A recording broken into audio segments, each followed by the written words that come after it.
Good morning everyone. This is Alekia Tapasvi, lecturer in physics. Today I am going to discuss about what is bar. I want to introduce you what is bar. Next, what are the properties of bar. Next, if longitudinal waves are going to take place in different cases of bar, we need to see the forms of longitudinal vibrations in our today's class. This is today's topic. Now you see, I'm going to introduce the bar first. Okay, what is the meaning of bar? If you look at this diagram, you have a feeling that this is just like a scale. Okay, yes, scale is also one example for a bar. Bar is nothing but it should be homogeneous and isotropic in nature. Homogeneous in the sense you are already having a knowledge about homogeneous. Homogeneous in the sense the mass distribution of particle or given object should be same everywhere. At each and every point, density of object will be same. Such kind of property is called as homogeneous property. Next, coming to isotropic. What is the meaning of isotropic? Isotropic in the sense, let us suppose this is one scale. I am going to introduce the light into this scale.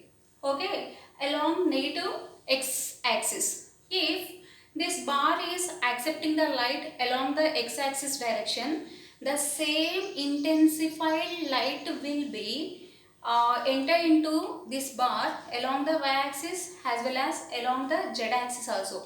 That means there is no change in the transmission of light along the directions of this bar. Such kind of property is called as isotropic property. Now I am saying that this bar is having both the properties, homogeneous as well as isotropic property.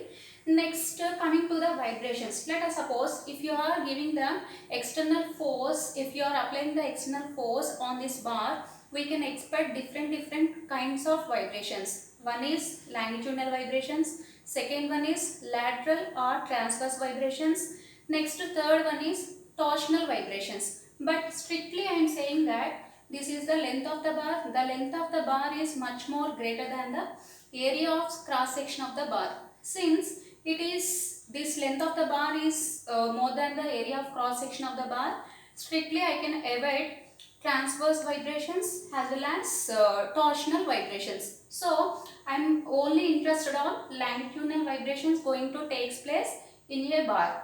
Okay, now coming to the first case, it is having totally 4 different cases. Okay, in that first one is fixed bar. What is the meaning of fixed bar? Let us suppose this is the bar. Bar is having two endpoints. One end is existing at x is equal to 0. Another one is existing at x is equal to L. Why? The length of the bar is equal to totally L.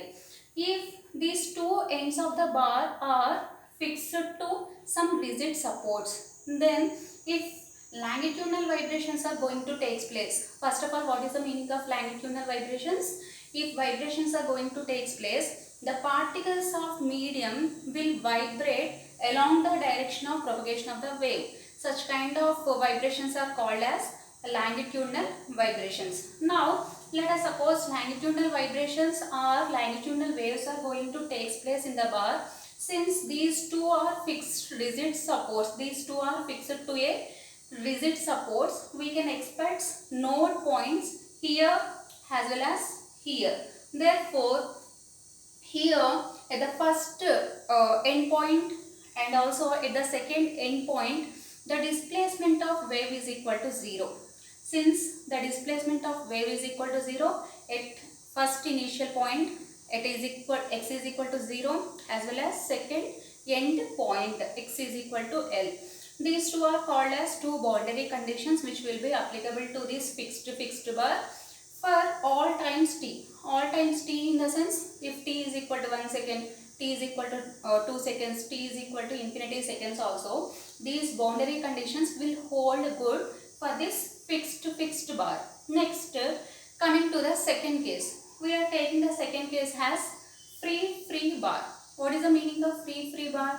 Instead of taking fixed positions to these two endpoints, if I hold this scale on the basis of two smooth rods.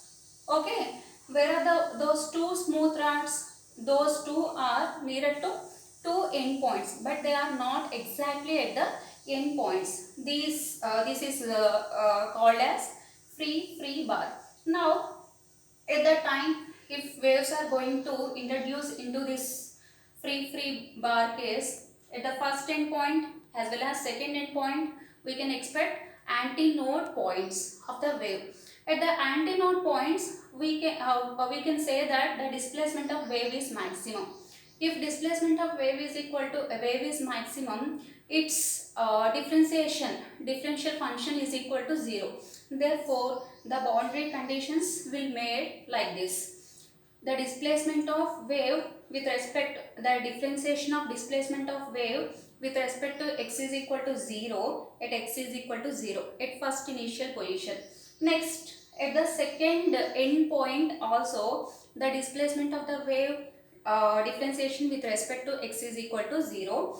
This is also applicable. These two boundary conditions are also applicable for all times t, as we discussed earlier in the second case. Next,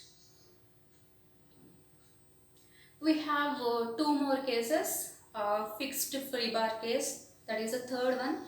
Next, if bar is clamped at the middle point, that will gives us the fourth case. We will see boundary conditions as well as waveforms corresponding to these four different cases in our next class. I hope you are getting all these points. Thank you so much for giving this opportunity.